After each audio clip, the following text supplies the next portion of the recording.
Yun guys, tara magdilig tayo ng mga halaman. Yan. Yan guys. Ano to?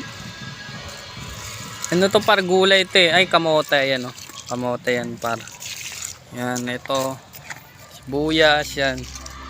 Marami kami dito mga halaman. Ito.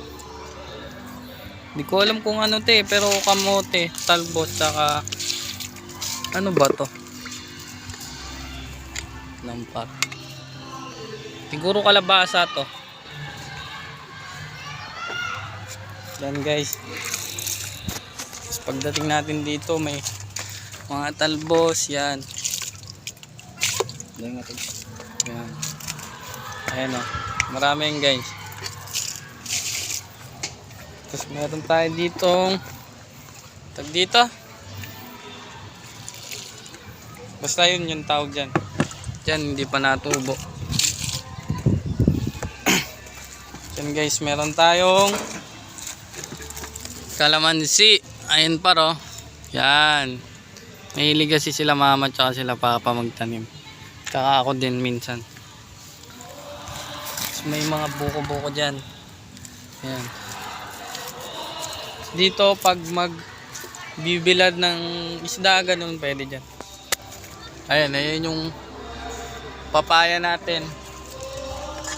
May manok tayo, yung mga manok kasi makukulit din yan eh.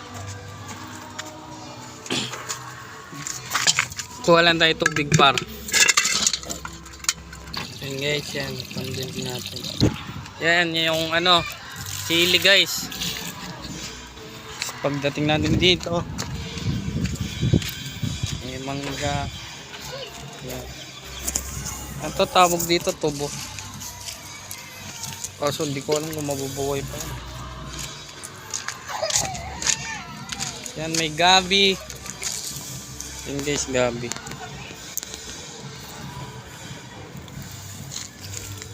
Hirap magdilig eh. Hawak ko yung isang kamay. Yan guys, yan. Yan, thank you guys. Sana support nyo sa aking vlog. Please like and share and subscribe my channel. Thank you guys.